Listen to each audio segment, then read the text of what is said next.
Welcome to Alzheimer Speaks Radio. I'm your host, Lori LeBay, and I'm so excited that you're joining us today. We are going to have a fascinating conversation as usual as we learn from people all around the world at all ages and stages of life. Stay tuned as we shift our dementia care from crisis to comfort. Here we go. What you think about, you will bring about dementia change. We will. Well, hi, everyone, and welcome to Alzheimer Speaks Radio. I'm your host, Lori LeBay, and I am thrilled we are going to have a conversation about helping educate our children and supporting our families when a dementia diagnosis hits them. We will be talking with the founders of Mackenzie Meets Alzheimer's Disease, which I think was really going to be life-changing for a lot of families out there. And I think this will be a great support for our clinics and neurologists and psychologists as well, to help support families. But before I introduce you to the founders, I always like to encourage people to go to alzheimerspeaks.com. That's kind of our mothership.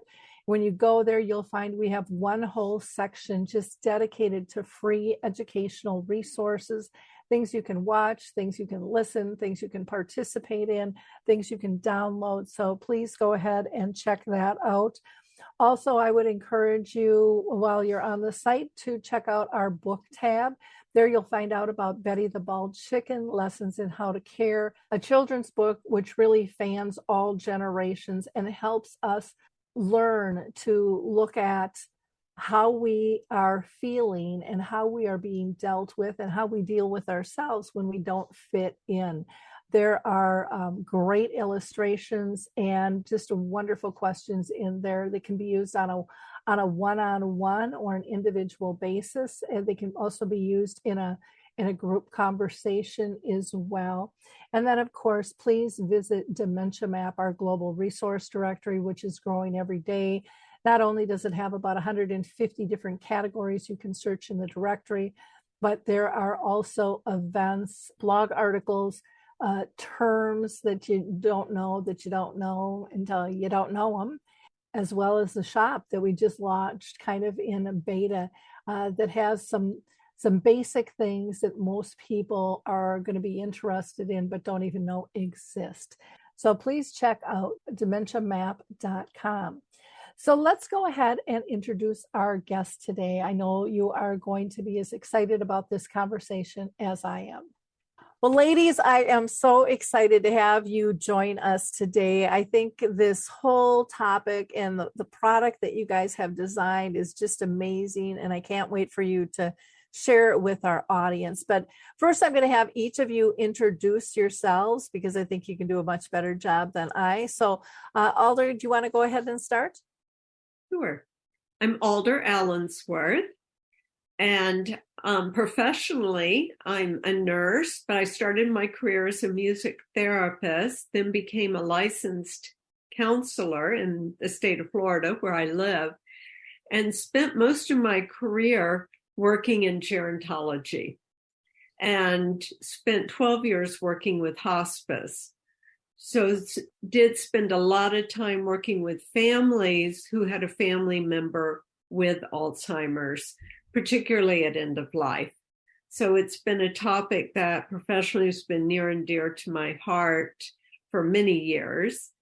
And I have published a book, and actually I have 2 books out published, plus our new 3rd book for children and Alzheimer's.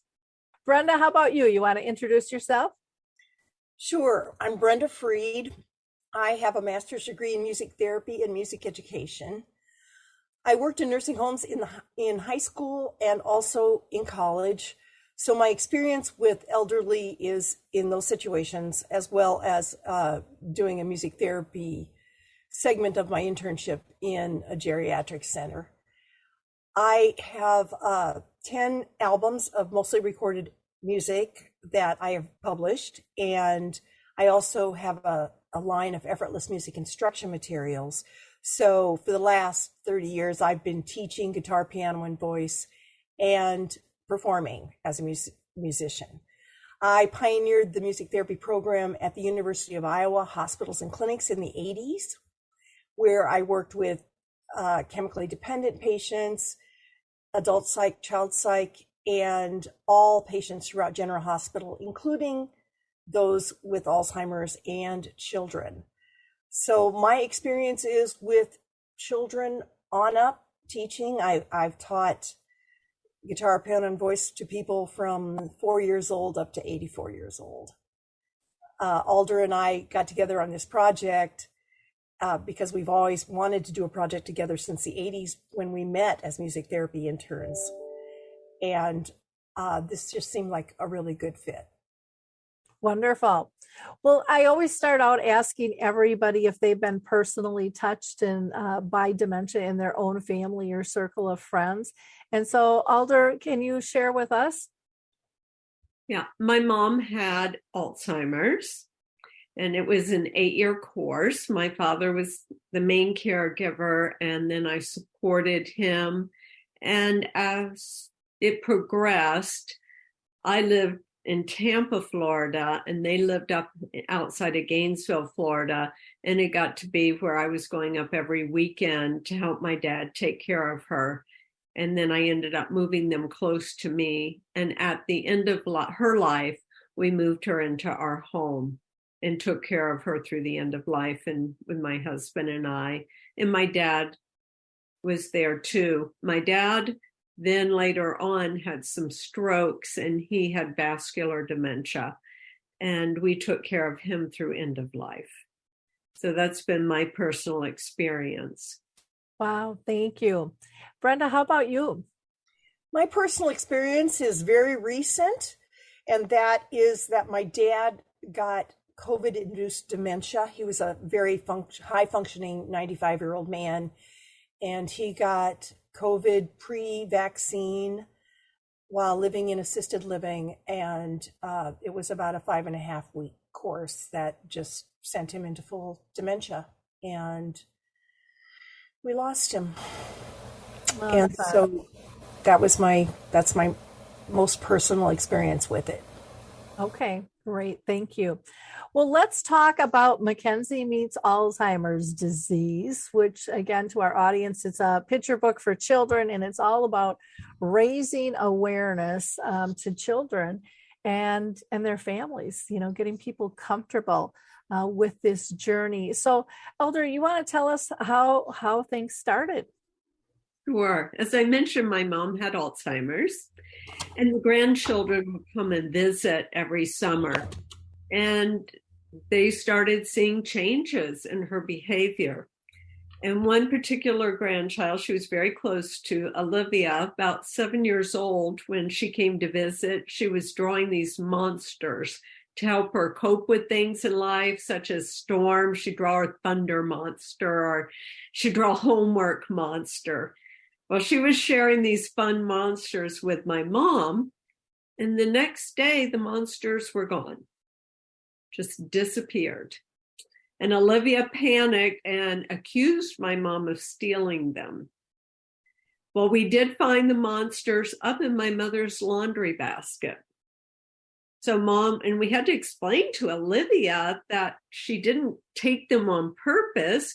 She just saw this box and didn't know where it belonged and put it away.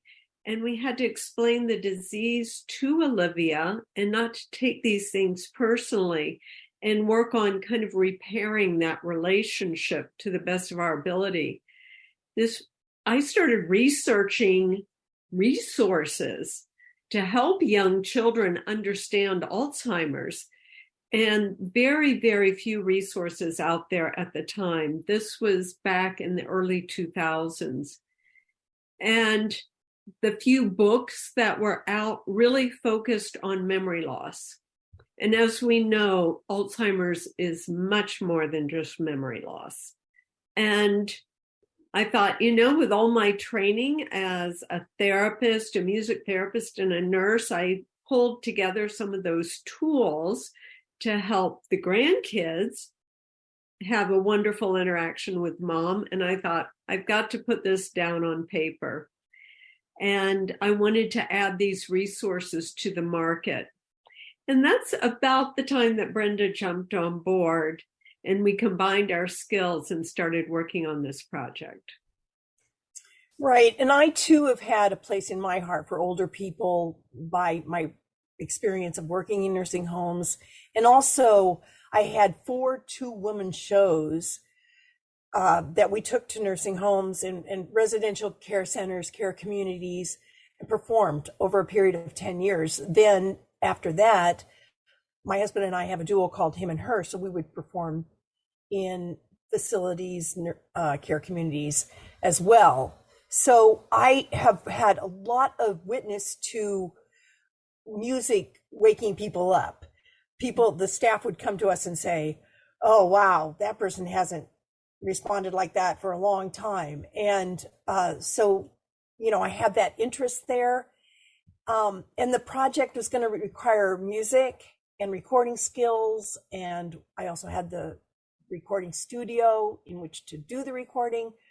So because Alder and I had been talking about collaborating since we met in the 80s, when she presented this project to me, it just seemed like a really good fit and a good time for a collaboration. Oh, how fun.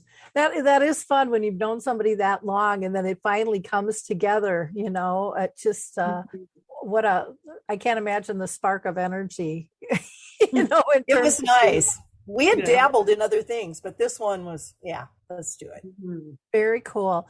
So, Brenda, what's the purpose behind the program? I mean, Alder has said, she wanted to educate her grandchildren, and then you're expanding that base, but can you dive a little deeper into that? Sure.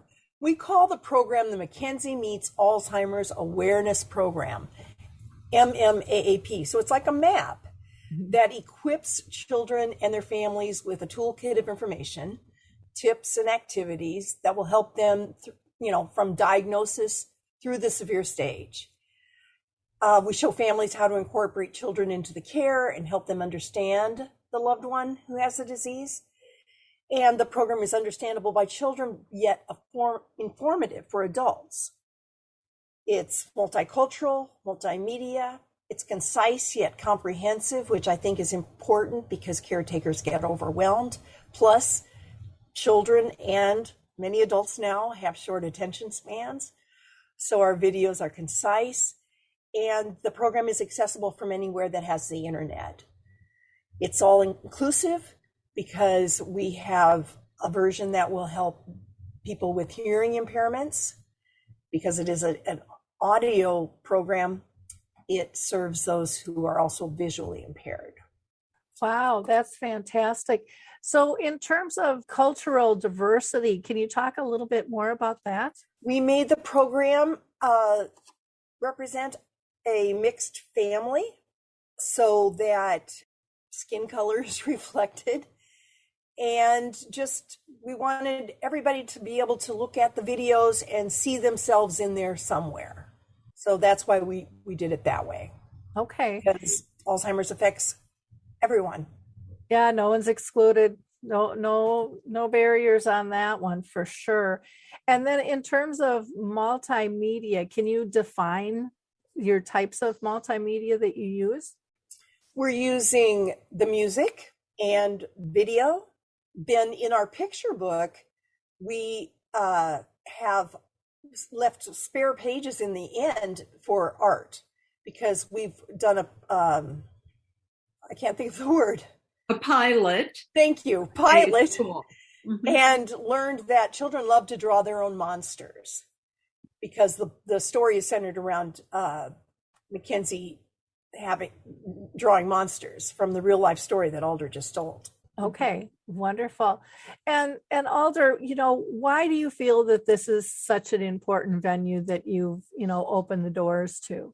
Well, as we were looking, the Alzheimer's Association said there's 2.5 million people in sandwich generation caregivers.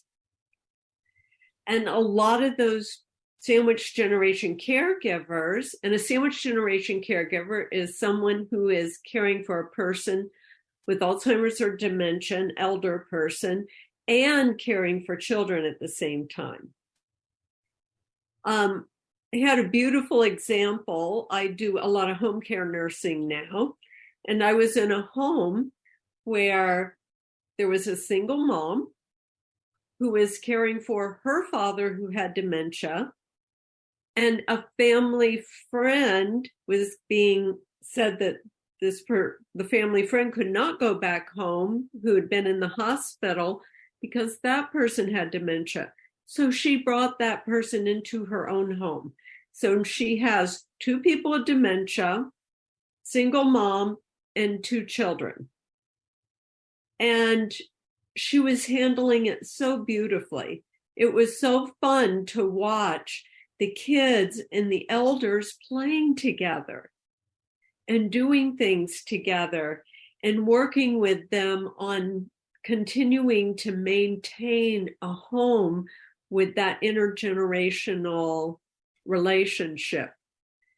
And more people are choosing to bring someone with Alzheimer's or any kind of dementia into their home.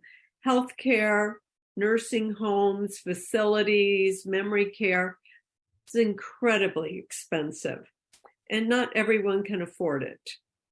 And a lot of times people try and do it themselves at home because of that. And if we can give them the tools to do that and help them integrate that person into their home, then I think that that's just a wonderful benefit of the program. We have succeeded. I think that is absolutely beautiful. I think it's important for kids to understand that people get sick and people need support, and not everything can be fixed.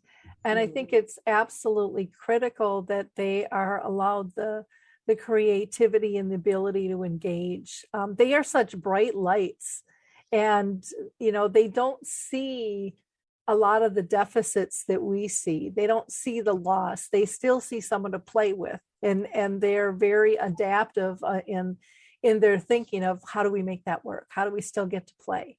I remember my 5-year-old daughter playing with my mom and coloring, and walking into the room one day, and they both held up their pictures, and you couldn't tell who was prouder, of their artwork. It just melted my heart, and my daughter only knew her grandma with dementia, but they were so close and had such a fantastic relationship. And it teaches kids empathy and compassion and teamwork. And, a lot of that's missing in society today. Exactly. And I think it's raising its ugly head. So I don't know if you have reached out to the Biden administration for all the funds that are out there for caregiving, but I think this is something that needs to be looked at seriously. So many of the offerings went away.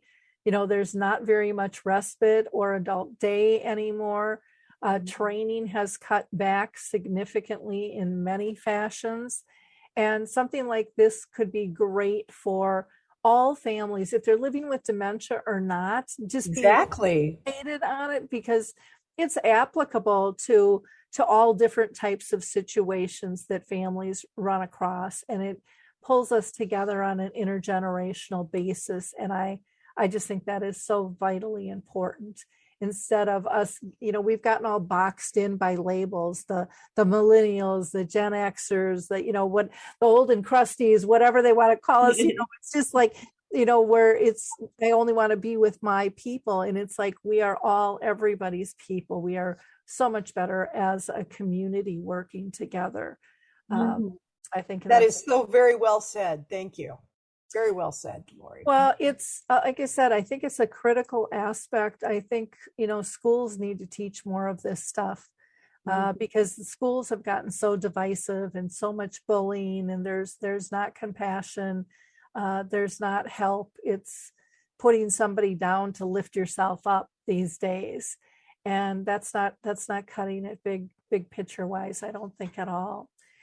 If you are just tuning in, we are talking with Alder Allensworth and Brenda Freed, who are the authors of Mackenzie Meets Alzheimer's, which is a picture book for children, but also a full-blown program that you can implement in your household.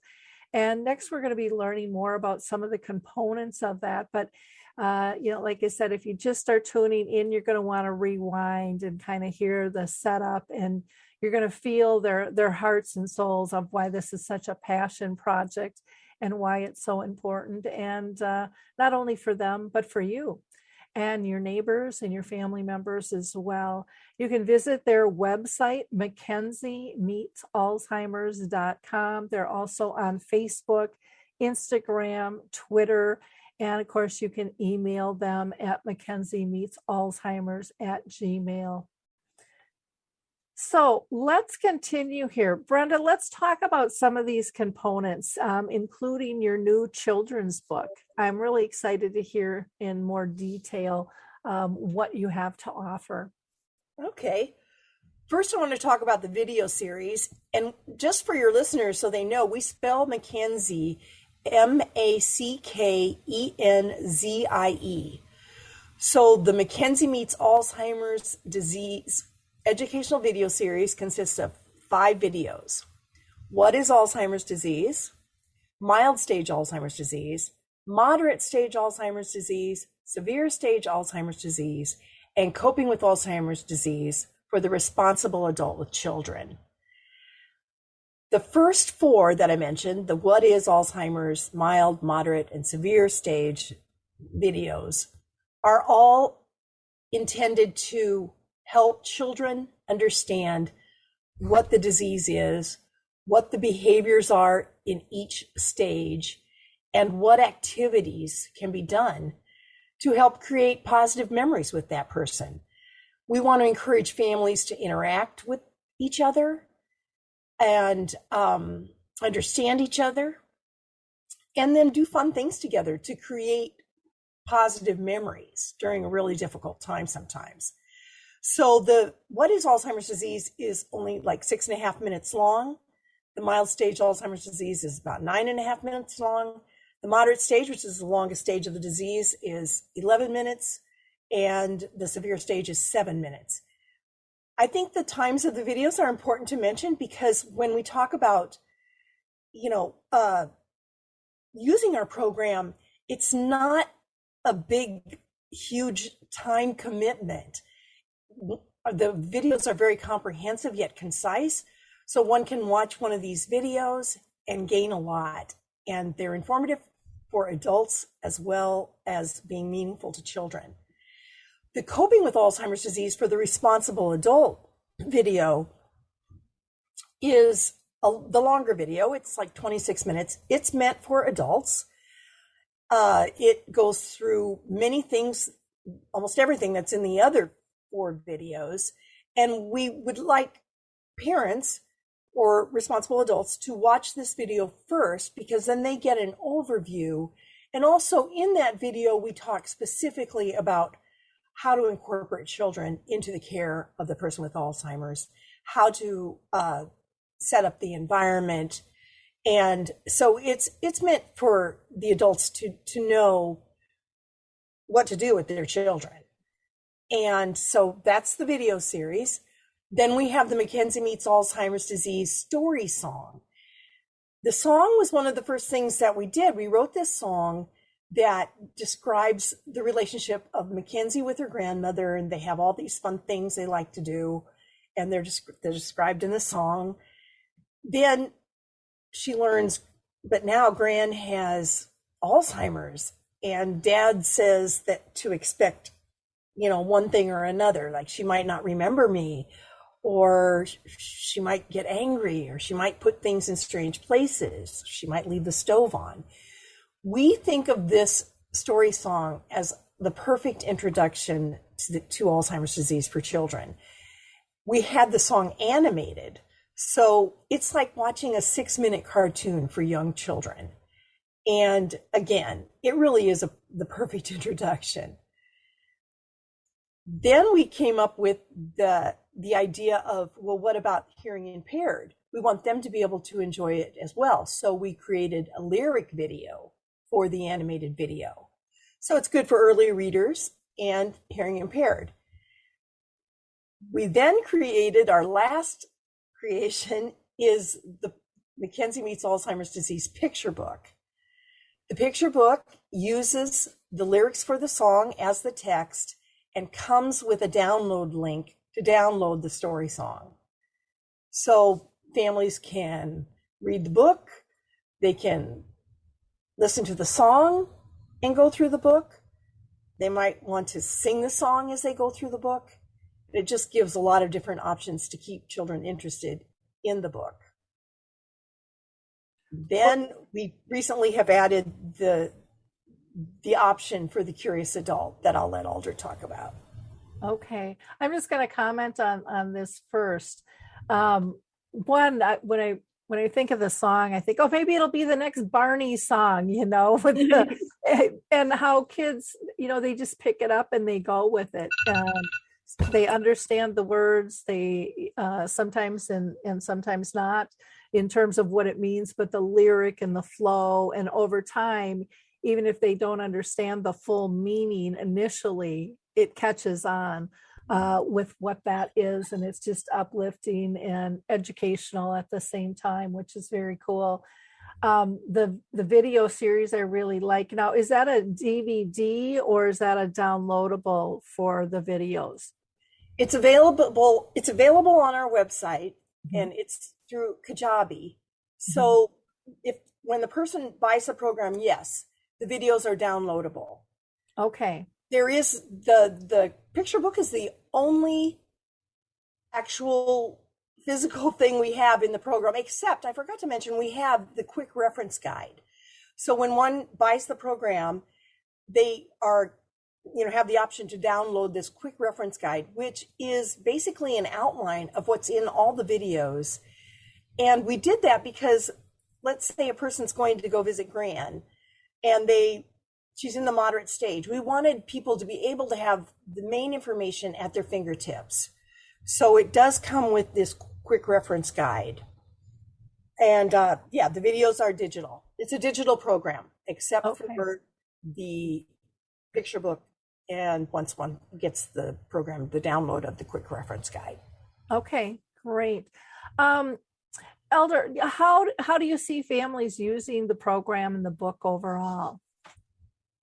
Well, we really recommend that the adults start with watching Coping with Alzheimer's Disease for the Responsible Adult with Children and watch that first. And one of the things that we talk about in that video is not just the behaviors of the person with Alzheimer's. We talk about how a kid views disease from an early age, because sometimes we as adults forget that children see things a little bit differently than we do. And sometimes children, if an adult is upset or whatever, sometimes children will take that responsibility onto themselves, saying, oh my gosh, it's my fault. Well, it's not the child's fault. And it's just really important for adults to get a bit of a feel for what a child sees when they look at a person with dementia or Alzheimer's, and how to talk to them about it. And maybe you were going to say this, but I think the other thing that parents forget is that sometimes they will see that we are triggered and they will step in to help. Yes. And, so there's that two sides. There's that one where they feel guilty and feel bad, and I did this. But then I always hear this other side where kids are seeing more than what the adult is seeing. Sometimes, and they'll step in and go, I can do that, Mom. Let me help with that. And it diffuses some of the tension. And that's so true. And that's so beautiful, because a child is so honest. And a lot of times, as you say, they can diffuse a situation, or they can start to play, or they use their imagination in ways that we kind of have forgotten to use our imaginations as adults. And being responsible, we're so overwhelmed that sometimes the child is not feeling that overwhelmed and can jump in. And we do talk about how you incorporate children into the relationship, into the caregiving. And in our video series and in the coping, we talk about when a child should get a responsible adult to help.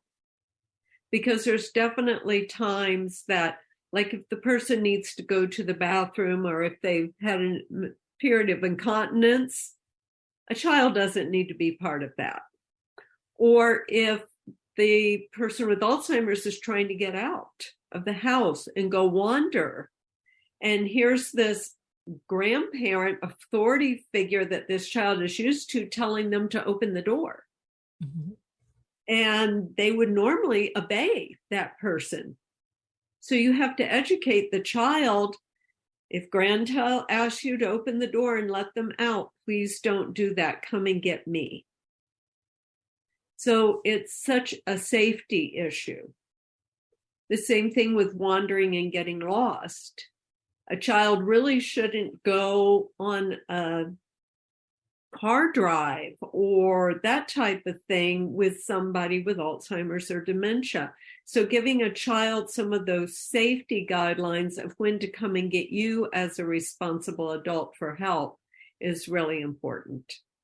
Oh, those are very, very important things. And a lot of times they're overlooked until the situation has happened. And then you're back paddling and everybody feels bad. And, you know, it's the blame game and the guilt. And you want to avoid those situations and keep safety first. Do you guys see this? I mean, I just see that this would be a perfect curriculum for schools. Oh, yes. To be absolutely. We think it would be the standard. Mm-hmm. We can brag ourselves. We just have put so much time and effort into this because schools in their health classes, and we did pilot this in a school, and it was an elementary school, and it was done by a woman who did some of the illustrations for us. And she was substitute teaching in a school that served a lot of Native American children. And that population tends to have a certain amount of dementia. Well, when she read the book to these children, they all could relate that they had someone in their lives that acted like this. And then they all got out paper and they wanted to draw their own monsters. Oh, so we incorporated into the art part of the class too. And the monsters were just beautiful of what the children drew. And it really increased their awareness of what was going on in the home and how to make it positive. I love that. I see this in schools. I see this in doctors' offices should be giving this out to families and not just if the daughter comes because she's a sandwich generation person, but to every family, because kids are involved, or kids could be involved at all different levels. And then libraries, we have so many dementia-friendly libraries. This would be absolutely incredible for this to be a resource. It's just, to me, it's about not being afraid of the conversation. And you guys have done this in such a brilliant fashion, using the multimedia, using the creativity, and pulling in families in all generations, into the loop. Do you have, or have you ever considered having kids do their artwork of their monsters and then sending it into you and posting it on your website? I think that would be just fabulous. Oh, that would be so fun. To have a section where you just, they send it to you, you make it a JPEG and you plop it up, and just all of these experiences. And I think by doing something like that too, it could expand and show the involvement. You get a whole classroom of pictures. I mean, it's just a cool thing for the kids to be involved in, or family members to be involved in. And it shows the power of the engagement of the child, by the That's a great idea. Yeah, I love that. You were mentioning schools and libraries. The other area that we are in conversation with corporation right now, because a lot of employees are in that sandwich generation. They're trying to take care of the person with Alzheimer's or dementia. They're taking care of their children, and they're having to work full time. So we've been talking to a corporation about incorporating that as a resource for those employees to give them some support in the home too.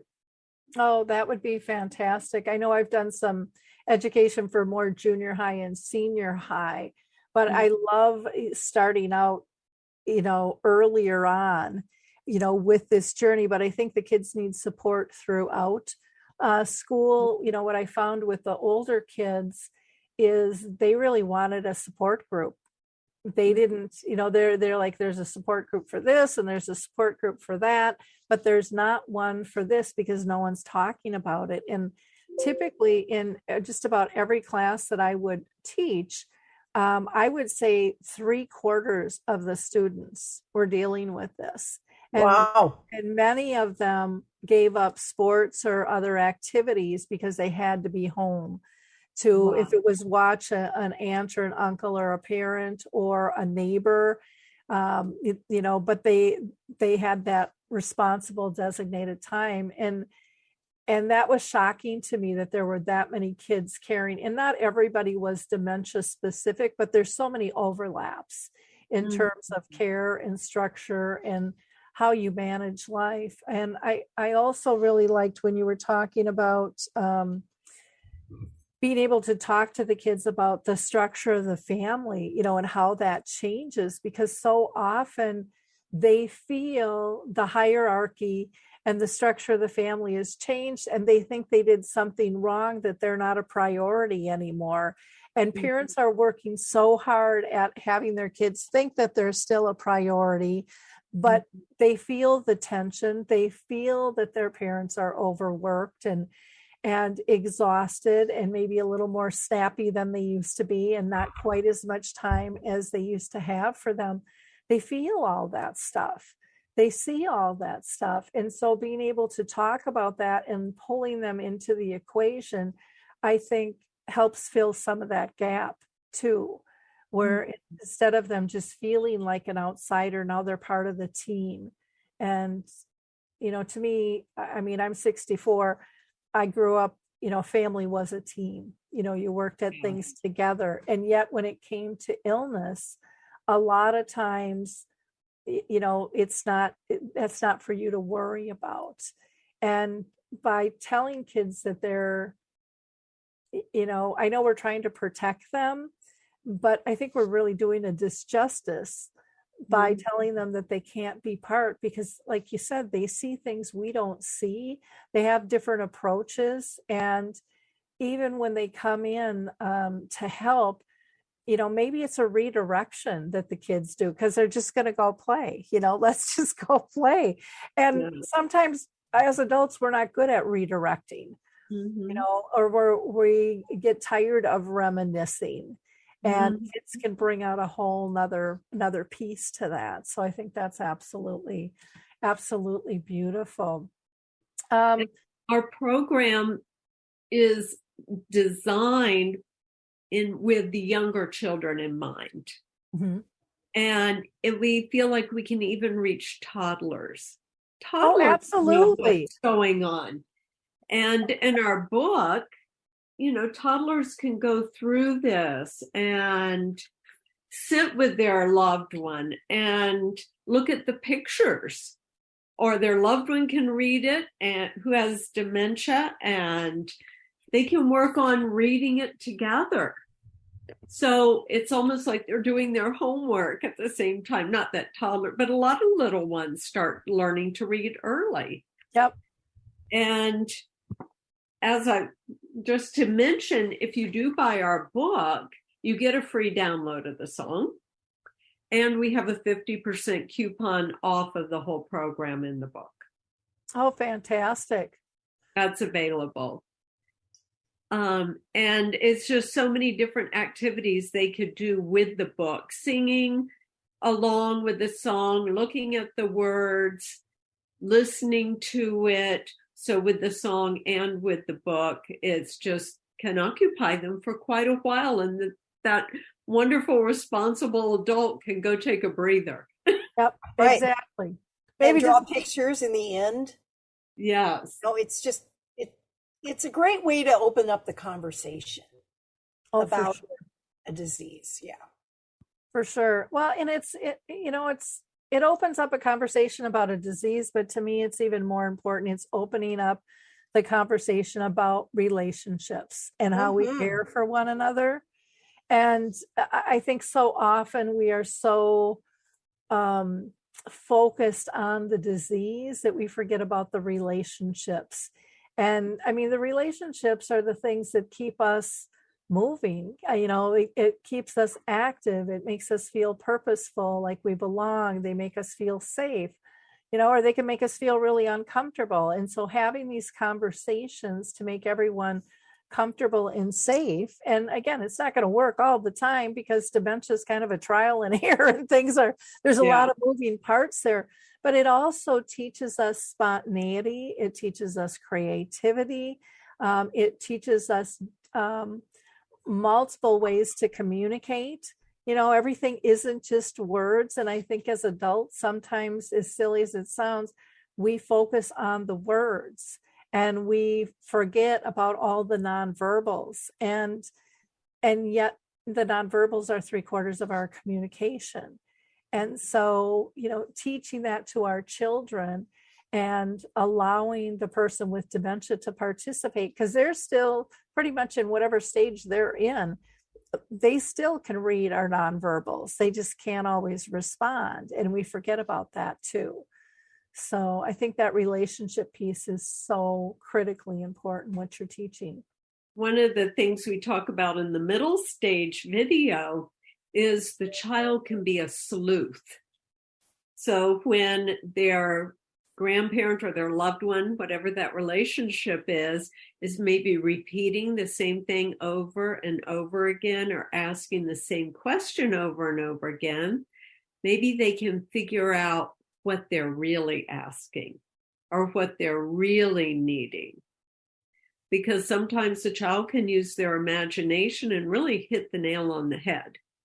As you were talking about, they pay attention to all those nonverbals and their radars are up, just like the person with dementia's radars are up. And it's just wonderful that a child can kind of engage in that and say, hey, Mom, I think we're hungry. We want a snack, Yep. Oh, that's what's going on. Okay. And then actually we've got a little freebie on healthy snack foods that a person with Alzheimer's and a child can fix together in the kitchen. Oh, I love that. Go ahead. Yeah, so we can get them to engage, because a lot of times a person with dementia gets to where they forget how to use a fork or a knife. So a finger food is really an advantage, and kids love finger foods. So those are our recipes in that little handout. Oh, that's wonderful. When you were talking about being a sleuth, I'm like, oh my gosh, you guys should have a little shop with T-shirts and investigative hats with Mackenzie and stuff. That would be because I think a lot of grandparents would purchase the whole package, for their kids, and then it gets them into physical character, that as well, because they love to dress up and play, in that younger age and stuff. So that could be kind of a cool little add-on for you as well with that. My neighbor, where is it? Helped me make an agape monster, which is our song, agape, which is a word for universal love. And that's where that word is used in our song, that love is the most important thing. And my neighbor helped me make a stuffed agape monster. Oh, cool. I was going to ask you about that. And if that was something that you sold or not too. Well, we haven't started marketing it. I don't think my neighbor and I could do that very cost effectively, but we could look into having that made. And I did it particularly to go to libraries when our book came out and take the monster with me. Mm-hmm. And I have little stickers of the monsters that people, kids can put on themselves. Oh, they love stickers. They love Yeah. the stickers. That's for sure. So that's pretty fun. Oh, neat.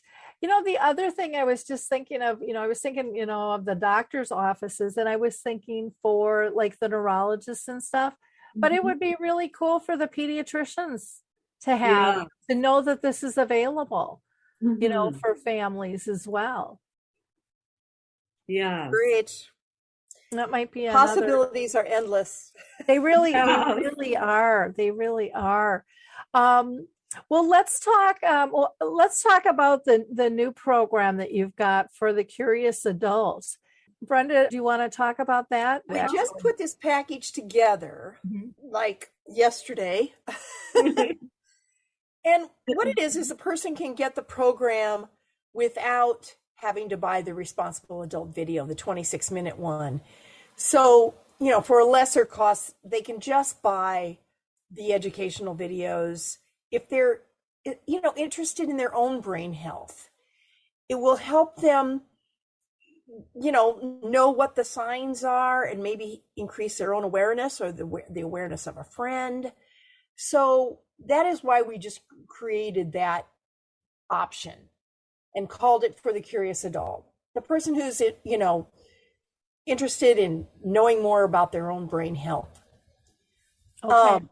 I kind of wanted to go back a little bit to, we talked about, focusing on the toddlers, but a good place to start with the program for like 7 and 8 year olds is with the animated video. If they're used to watching cartoons, then that might be a good place to start with them. So I just wanted to mention that. And especially if you have beginning readers, the lyric video is a good place to start. It sounds like there's so many levels that you can hit and customize, knowing your own children or grandchildren or students, whoever it might be, to really engage and test it out, and they like variety. So, that's cool too. Yeah. The program is actually a progression. It's a progression from age groups and also, in information. Because once the child has been introduced through either the video, the picture book, or the song, then they might be ready for the 6-minute video where we explain just the steps in going to get a glass of milk. All those steps of first deciding, what do I want to drink? Oh, how do I get a glass of milk? I need to go to the cupboard. I need to get a cup. And then what do I do with the cup? Well, I need to go over to the refrigerator. Where is the refrigerator? Go to the refrigerator, have to get the milk out of the refrigerator. Okay, now what do I do with it? There are so many steps in just that simple act of satisfying thirst. And we explain it in terms of, with a person who has Alzheimer's, at each of those steps, there could be a disconnect and the person forgets where they are, what they're going to do. So that's why the milk is on the counter and they're back in the living room. Yeah, exactly. So we use that concrete example, of all the disconnects that can happen in the brain just by trying to get a glass of milk. And then we, there are many stages that are, in some literature just describing Alzheimer's, but we break it down to just the mild, moderate, and severe stage to keep it simple for children. And when they watch the mild stage, they'll learn those behaviors and then things they can do. And they'll learn that a lot of things that the person always did, they can still do in the mild stage. So the diagnosis doesn't mean, they can't do anything they used to do anymore, or they might have to modify some things. Like if they're used to, for example, playing chess, they might be playing checkers now.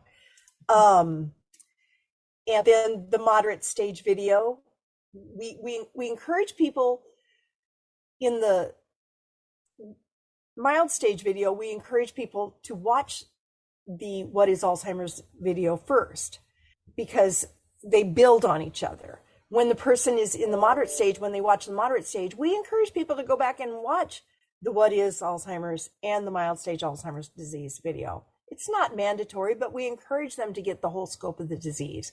Now, if a person is in the severe stage, perhaps it's just fine for them just to watch the severe stage video and learn how to be compassionate and loving towards someone in that stage. So we made the videos build on each other. And the person can, parents can download the quick reference guide, as I mentioned earlier, and have the information of all the videos at their fingertips. So I just kind of wanted to pick up on that, the various uses of the program. Wonderful. Well, we've covered a lot, and this is so exciting. Go ahead, Alder. I just wanted to add something real quick about the curious adult. Part of how that came about was a friend of Brenda's who doesn't have children or grandchildren, who's elderly and married, was curious about dementia and bought the program so she could learn about it. And then we recently had somebody else ask about it.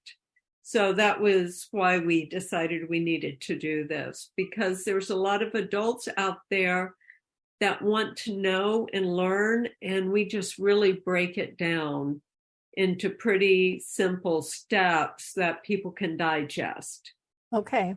And they find it very beneficial.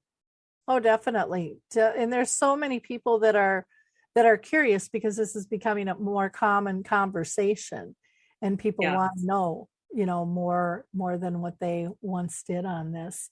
I am just so impressed with all you've put in this package, and the detail, the use of multimedia, the different levels of engagement, and how you've been so conscious of being inclusive in terms of who and how people can utilize this package of information that you've put together. I mean, it's just really, really something.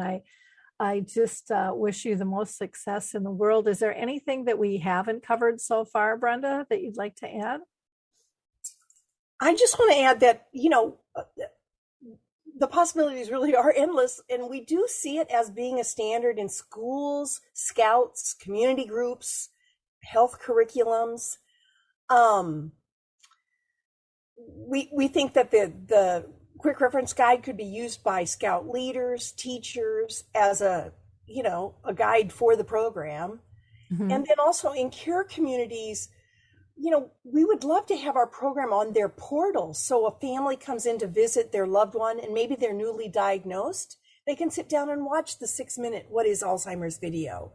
And they might even want to watch the mild one for, I think it's 9 minutes, just to get an overview of what what to expect from their loved one, and also get concrete ideas on what they can do with their loved one in that time period, just in that visit, to create a positive memory and have successful interaction.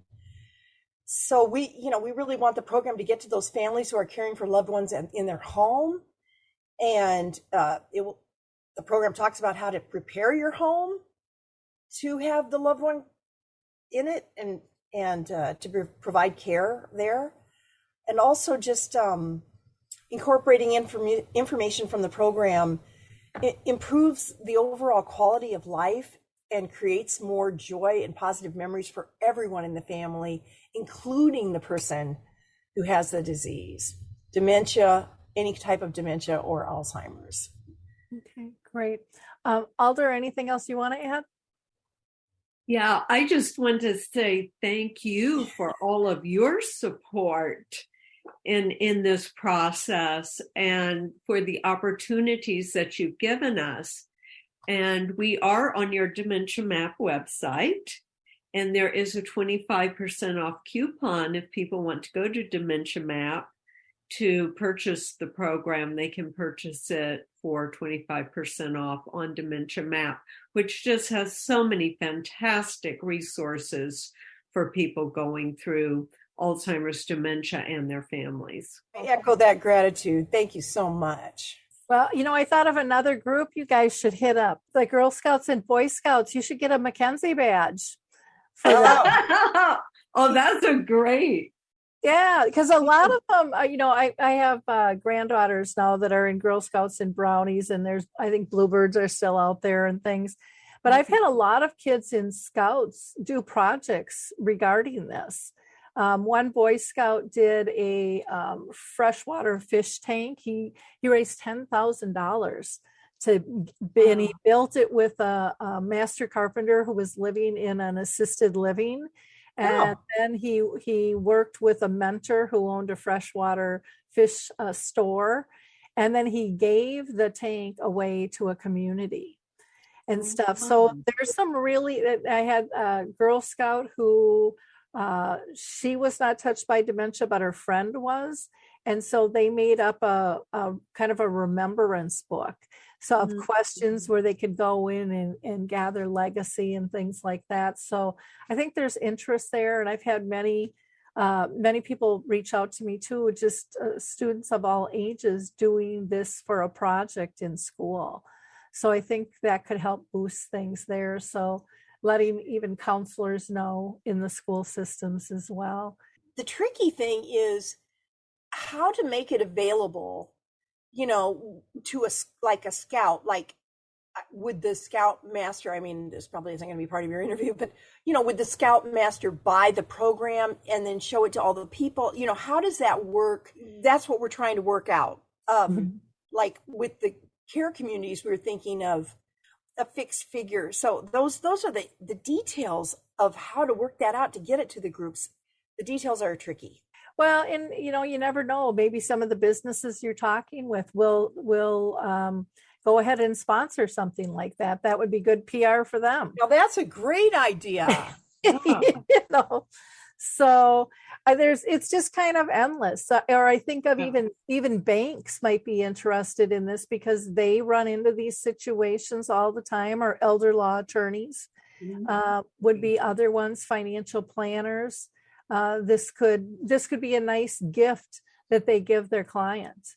So it's absolutely endless. So again, please check out Mackenzie Meets Alzheimer's. I can't say enough good things. I would love each and every one of you to be a giver of hope and like and click and share this episode. This is a powerful episode. Just think of the people that this could help and the ripple effect. I mean, I think going back to kids were the ones that got us to wear our seatbelts and got a lot of people to quit smoking. I mean, it started in the schools with that innocent, tug on a shirt or pants or dress going, Mom, you can't do that. Or Dad, we need to do, this is what I've learned. And they bring that information home in a whole different fashion. This can be life-changing, especially when we're in a healthcare crisis, when we don't have as much staff as we need. And maybe it will draw people back into healthcare, teaching that empathy and that compassion. So again, you can go to their website, MackenzieMeetsAlzheimers.com. They are on Facebook, Instagram, Twitter, and of course, you can always email them at MackenzieMeetsAlzheimers@gmail.com. Just check the show notes for the hot links. And we appreciate all your likes, clicks, and shares. And we look forward to talking to you next time. Bye now. Hi, everyone. This is Meredith from the Senior Fitness with Meredith podcast, where I discuss all things for seniors, from fitness, your health and wellness journeys, how to be all over strong and beyond. I also have my mini podcast called Motivation with Meredith. It's a great, quick motivational pick-me-up for your days. Join me, listen now, search for Senior Fitness with Meredith on your favorite podcast platform.